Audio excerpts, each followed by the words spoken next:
¿Te imaginas darle permiso a tu hijo para quedarse a dormir en la casa de un amigo que vive cerca? Al día siguiente te dicen que no lo encuentran y unas horas más tarde te dan la peor noticia de tu vida. Esta es la historia de Justin Bloxham y aquí te la resumo en corto.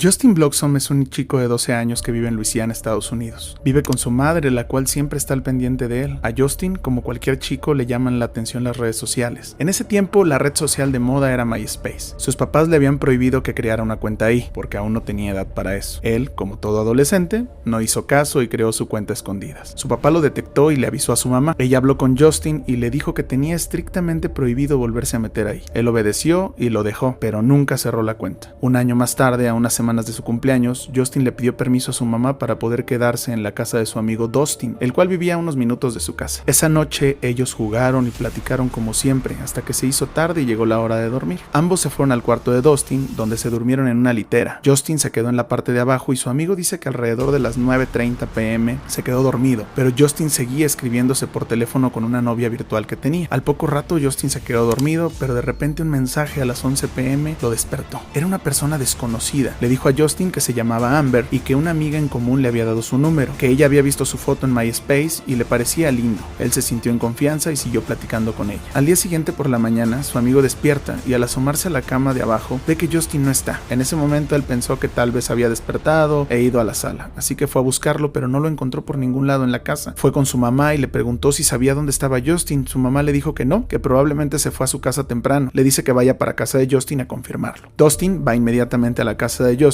y le lleva sus cosas que había dejado. Quien le abre la puerta es el hermano mayor y le comenta que él no está ahí, que no saben nada de él. Inmediatamente le avisan a su mamá, la cual le habla a la policía y lo reporta. La policía actuó de inmediato, ya que en estos casos el tiempo es sumamente importante. La policía comienza a revisar la casa de Justin y le pregunta a sus amigos si ellos saben a dónde podría haber ido. Ellos comentan que su novia virtual vive en un lugar a unos 32 kilómetros de ahí, por lo que la policía asume que si él estuviera allá, debería haber tomado algún vehículo. En ese momento, la policía comienza a preguntar con los vecinos si alguno vio un auto o algo, y un vecino les indica que él vio en la madrugada un taxi dando vueltas por la calle alrededor de las 2 de la mañana. La policía asume que Justin pudo haber tomado ese taxi. El vecino no pudo ver quién estaba en el taxi, pero pudo ver el nombre de la compañía, que era Action Taxi. Mientras se sigue investigando, la policía localiza a Tyler, la novia virtual de Justin. La encuentran en clases y ella les comenta que lo último que sabía es que él estaba en la casa de su amigo, y ahora la policía cree que Justin se escapó para verse con un amigo, solo que no saben con qué amigo. Solicitan un reporte del uso del celular y descubren varios mensajes con Tyler, la novia virtual, que terminan a las 9:30 p.m. Pero una nueva serie de mensajes comenzó a las 11 p.m. y terminó a las 3 de la mañana. En este momento, la policía tiene dos tareas. La primera, identificar la fuente de los mensajes y localizar al conductor del taxi para interrogarlo de inmediato. Minutos después, alguien les reporta que una patrulla vio algo interesante. Un taxi de la compañía Action Taxi estaba detenido a un lado de la carretera y un hombre estaba abajo en la orilla del bosque buscando algo con una lámpara, así que el oficial se bajó para preguntar si todo estaba bien y el taxista indicó que sí, solo que se había quedado sin gasolina, pero cuando se bajó perdió las llaves y entonces las estaba buscando. El policía en ese momento se ofreció a remolcarlo, pero él le dijo que no era necesario, que ya venía alguien por él para apoyarlo. Algo aún más sorprendente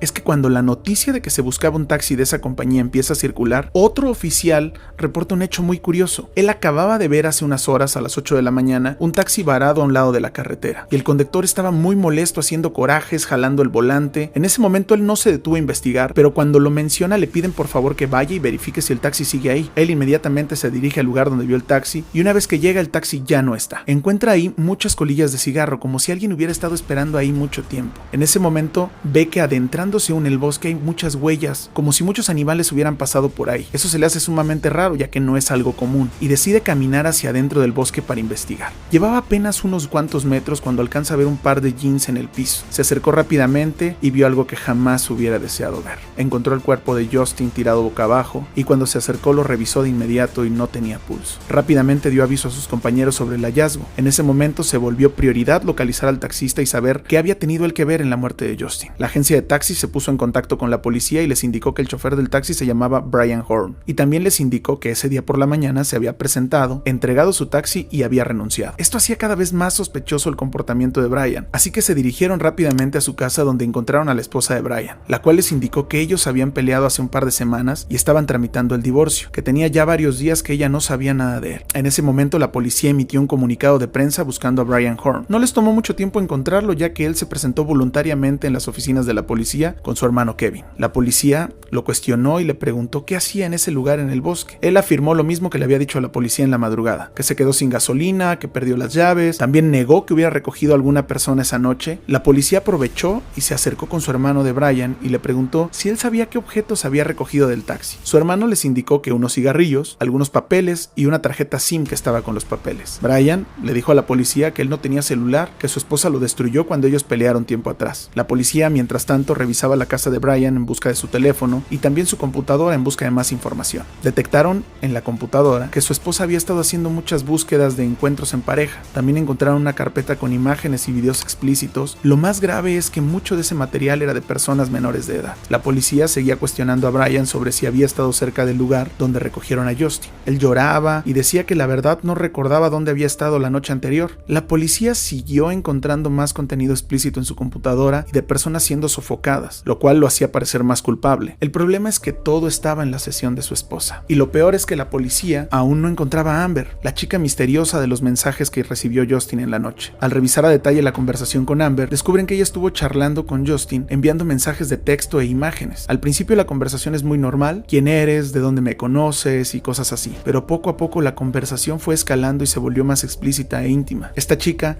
le mandó fotos y mensajes invitándolo a encontrarse en ese momento. En varias situaciones de la conversación, Justin le decía que él solo tenía 12 años. Ella insistió para que se reunieran y tuvieran intimidad en ese momento. Primero le dijo que le prestaron un auto y que lo iría a recoger. Le pidió que saliera y que fuera al final de la calle. Justin dudaba, se arrepentía. Finalmente a las 2 de la mañana le dice que no lo pudo encontrar, pero que mejor enviará un taxi por él para recogerlo, que el taxista se llamaba Chad. 4 horas después de estar chateando, a Justin lo pasa a recoger un taxi. La policía continuó buscando pruebas en el lugar del crimen. Uno de los oficiales llevaba un detector de metales y justamente a un lado del lugar donde se encontró el cuerpo, encontraron la llave de un auto. La llave fue llevada de inmediato al taxi que manejaba Brian y al probarlo entró y encendió el auto perfectamente. El hecho de que la llave vinculara directamente a Brian con la escena del crimen podría explicar los 2 encuentros con los oficiales a un lado de la carretera. En cuanto le informan a Brian que encontraron la llave de su auto en la escena, Brian inmediatamente solicita un abogado y deja de hablar. La policía seguía buscando a Amber y no podían localizarla, pero en ese momento hubo un giro interesante en el caso. Pudieron verificar que el número de Amber era el mismo número de la tarjeta SIM que encontraron en las cosas de Brian. Así es, Brian era Amber y él estaba mandando todos esos mensajes a Justin para atraerlo y poder abusar de él. En la búsqueda en el taxi se encontró una huella de Justin en el vidrio del copiloto, lo que confirma que Justin estuvo en el taxi. Brian es arrestado de inmediato y enviado a la cárcel. 4 años después de que se encontrara el cuerpo de Justin, Brian es llevado al tribunal para ser juzgado. Durante el juicio se descubrió que Brian usaba la identidad de su esposa e imágenes con la intención de atraer jóvenes y abusar de ellos en su taxi. Brian también dijo que obtuvo el contacto de Justin de una lista de contactos del celular de una amiga de su hijastra. En los mensajes se pudo demostrar que Brian sabía que Justin tenía tan solo 12 años. El jurado tardó menos de 1 hora en hallarlo culpable y fue sentenciado a muerte. Brian jamás reveló a la policía lo que pasó esa noche en el taxi. La policía especula a partir del último mensaje enviado por Justin que lo que pasó es lo siguiente. El último mensaje que Justin envió fue a las 3:15 de la mañana y decía: el auto no funciona. La policía piensa que en ese momento probablemente el teléfono en la bolsa de Brian sonó y seguramente Justin se dio cuenta del engaño e intentó huir hacia el bosque. Brian lo alcanzó y se aprovechó de él para después terminar con su vida. Hasta aquí la historia de Justin Bloxham. Esta historia nos llama a estar pendientes de todo lo que nuestros hijos hagan en el celular. Más vale pecar de exagerados que de confiados. Déjame saber en los comentarios tú qué piensas y sígueme para que no te pierdas la próxima historia. Yo soy Armando y aquí te lo resumo en corto.